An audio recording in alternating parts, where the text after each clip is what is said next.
Break के बाद स्वागत है आपका। बीजेपी प्रदेशाध्यक्ष सतीश पूनिया बोल रहे हैं, सीधा ले चलता है आपको।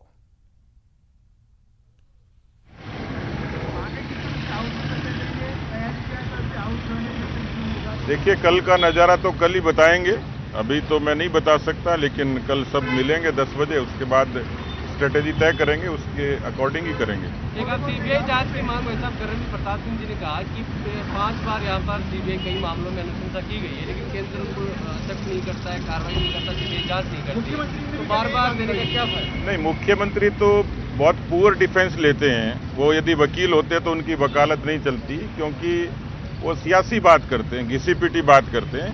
सीबीआई कोई एक दिन में इन्वेस्टिगेशन नहीं करती है। सीबीआई का प्रोसेस एक दिन में शुरू नहीं होता है, और उनको लगता है कि पहले नहीं हुई तो इसको भी दे के देख लें, कहाँ दिक्कत है।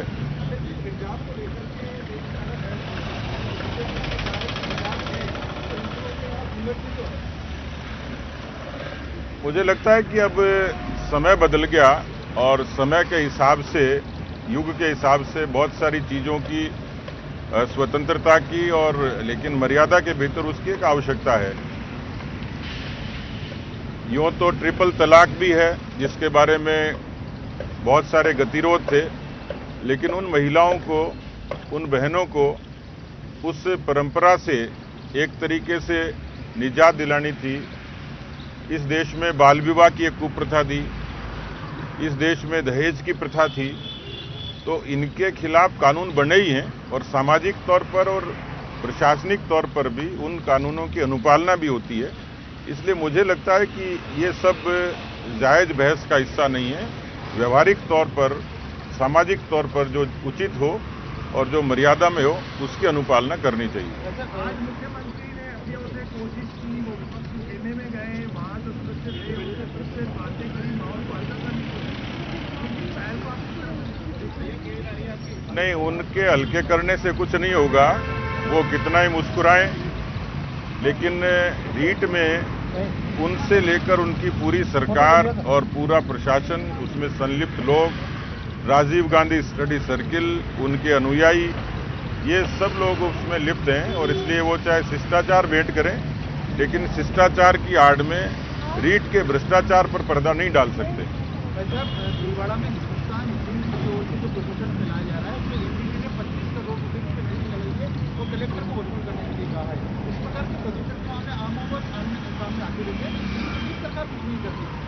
एनजीटी को निर्णय लेना पड़ता है, आदेश देना पड़ता है, लेकिन उसकी पालना नहीं। उसके लिए वहाँ के लोगों ने, हमारे विधायक विठल अवस्थी जी ने, वहाँ के सांसद ने और पार्टी ने लंबे समय तक आंदोलन चलाया था, और कई महीनों तक आंदोलन चला। मैं खुद उसमें गया था, उस आंदोलन में उनके अनशन को तुड़वाने गया था। उनकी आपस में बातचीत हुई थी। उन्होंने, कंपनी ने एश्योर किया था कि भविष्य में इस तरीके से पर्यावरण को नुकसान नहीं पहुंचाएंगे। आपस में कई मसलों पर उनका आपस में सहमति बनी थी, और एक MOU हुआ था। लेकिन अभी यदि एनजीटी ने कोई ऑर्डर दिया है, तो उसको राज्य सरकार को कंपनी के जरिए ठीक तरीके से उसको पालना करवानी चाहिए। अच्छा, एक पार्टी से जुड़ा प्रकरण था, पूरी जो 12 सांसद के दफ्तर पे जो हमला हुआ, तो उसकी जांच रिपोर्ट आ गई है। देखिए, प्रदेश प्रभारी जी के संज्ञान में पूरा प्रकरण है उसमें, और पहली बात तो क्रॉस वोटिंग से संबंधित थी कि क्रॉस वोटिंग किसने की, किसके इशारे पर हुई, क्यों हुई, और उसकी प्रतिक्रिया में भी जो हुआ वो भी गलत था। तो दोनों ही पक्ष गलत थे, और उसकी जो जानकारी और जांच है वो अभी पूरे तरीके से, तथ्यात्मक तरीके से प्रभारी जी के समक्ष पेश होनी है।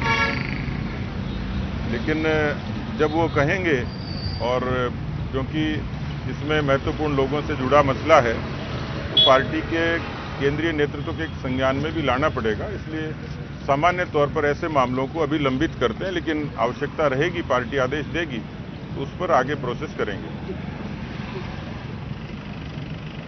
आपने राज्यपाल के अभिभाषण को मतलब गौर नहीं किया कुछ भी?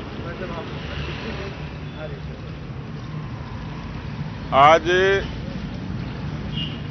सप्तम सत्र में 15वीं विधानसभा के राज्यपाल महोदय का अभिभाषण हुआ। आमतौर पर अभिभाषण में राज्य सरकार के जरिए राज्यपाल वही कहते हैं जो राज्य सरकारें लिख के देती हैं। आज जो अभिभाषण था उसमें नया कुछ भी नहीं था, लकीर पीटने जैसा था, लेकिन इस बात का कोई जवाब नहीं था कि पीछे जो वायदे किए गए उसमें कितना अमल किया गया।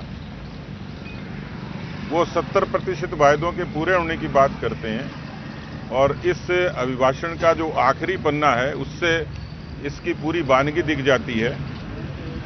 इन्होंने कहा कि हम सब प्रयास करें कि राजस्थान का हर निवासी चिरंजीवी बने। कोरोना में जिस तरीके से मौतें हुई और उस मौत के दौरान भी, कोरोना के दौरान भी जिस तरीके से जो नॉन कोरोना पेशेंट थे वो इलाज से वंचित रहे क्योंकि भामाशाह बंद कर दी गई थी और चिरंजी का झुंझुना पकड़ा दिया गया था। इसलिए राजस्थान के लोगों की स्वास्थ्य सेवाएं कितनी कारगर हैं ये किसी पीएचसी और सीएचसी पर जाके देखेंगे तो पता लगेगा। इन्होंने कहा हर महिला के सपनों को उड़ान मिले। महिला के सपनों को उड़ान कैसे मिल सकता है कि राजस्थान में प्रतिवर्ष 6 से 7 हजार महिलाएं दुष्कर्म का शिकार होती हैं। वो न अस्पताल में सुरक्षित है, न सड़क पर सुरक्षित है, न घर में सुरक्षित है, न रोटी मांगते हुए सुरक्षित है, न स्कूल में सुरक्षित है, न सड़क पर चलती सुरक्षित है। तो उस महिला को उड़ान कैसे मिलेगी? इन्होंने कहा कि युवा को रोजगार का संबल मिले। यही तो झगड़ा है। रोजगार दिया नहीं, उस पर कोर्ट में खाद लीक के रूप में हुई। तो ये भी इनका जो स्लोगन है यहाँ विफल होता दिखता है। किसानों का मित्रवत कार्य हो, जवान भी आत्महत्याएं कर रहे हैं और किसान भी आत्महत्याएं कर रहे हैं, तो मित्रवत कैसे होगा? ये सरकार के कामकाज का यदि यही तरीका है कि आत्महत्याएं करना ही मित्रता है तो लानत है ऐसी सरकार पर और ऐसे अभिभाषण पर। ये इन्होंने आखिरी पैरे में जो वानगी दिखाई है, मुझे लगता है कि अभिभाषण जो है वो पार्टियों से इतर होना चाहिए, ऊपर उठकर होना चाहिए। वो जनता के हित का एजेंडा होना चाहिए। उसमें कुछ बातों की स्वीकार्यता से भी परहेज नहीं करना चाहिए। उसमें आगे के दृष्टिकोण को भी और पीछे जो किया वो सहजता से स्वीकार करके और ईमानदारी से जो किया होगा उसके बारे में। ये तो जो मुख्यमंत्री जी की आदत है कि करेंगे कम और गाएंगे ज्यादा और पीठ थपथपाएंगे खुद की, इस तरीके का एक डॉक्यूमेंट है जो मुझे लगता है कि जो परंपरागत रूप से पिछले 3 अभिभाषण हुए ये भी उसमें शामिल हो गया। तो मुझे लगता है कि इस कागज से, इस पुस्तिका से राजस्थान के लोगों का आज भला नहीं हुआ।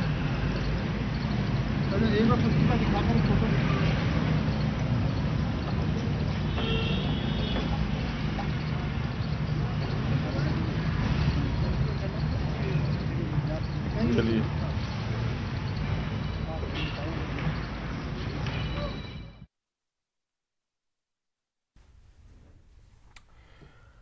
तो विधानसभा का बजट सत्र और सतीश पूनिया आए पत्रकारों के सामने, कहा राज्यपाल के अभिभाषण में नया कुछ भी नहीं है। शाम 4 बजे कार्य सलाहकार समिति की बैठक होगी। बजट सत्र शुरू हुआ और राज्यपाल के अभिभाषण पर कहा सतीश पूनिया बीजेपी प्रदेशाध्यक्ष ने कि सरकारें जो लिख कर देती है वही अभिभाषण होता है, कुछ नया नहीं था। एक ब्रेक लेते हैं, जल्द हाजिर होंगे।